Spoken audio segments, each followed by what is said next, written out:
Good afternoon guys. Sa ngayon guys ay gagawa tayo ng washing machine. Pinagawa lang sa atin. Bali ang issue nito guys ay ang kanyang washing ay gumagana pero ang kanyang dryer ay hindi na gumagana. Kaya tingnan muna natin guys. Double check muna natin. At yun nga, yung kanyang washing ay gumagana. At yun nga guys, ang kanyang dryer ay hindi na gumagana. Ang una natin ginawa dito guys ay check muna natin ang kanyang motor kung okay pa.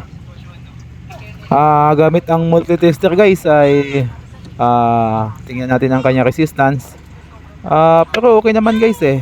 Okay naman ang resistance ng kanyang motor. At nag-check rin tayo guys ng kanyang door switch. At okay naman ang door switch niya. At nag-check rin tayo guys ng kanyang timer. At yung timer ay buo pa naman.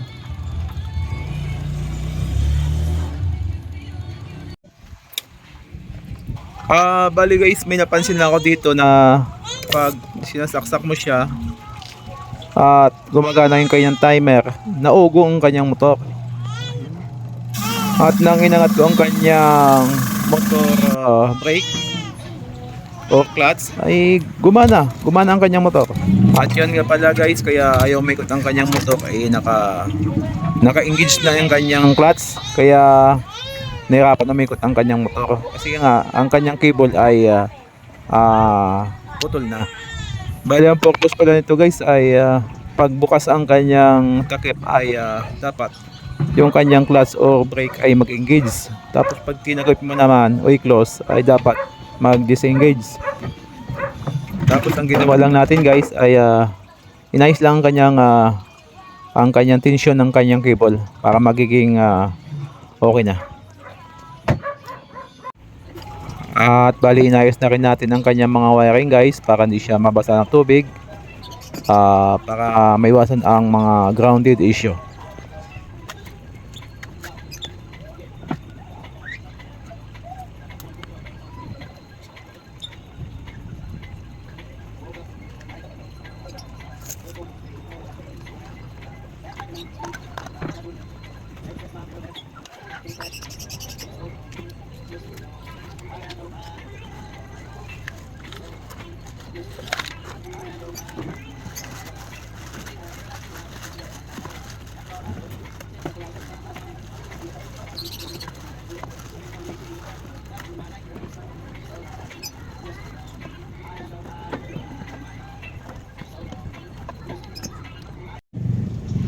At ito guys ay susubukan na natin ngayon kung yun na talaga ang naging problema niya.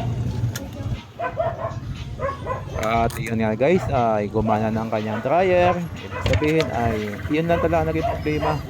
Yung sa may cable ng kanyang brake ay bumitaw na. Kaya ganun. Okay po, thank you for watching po.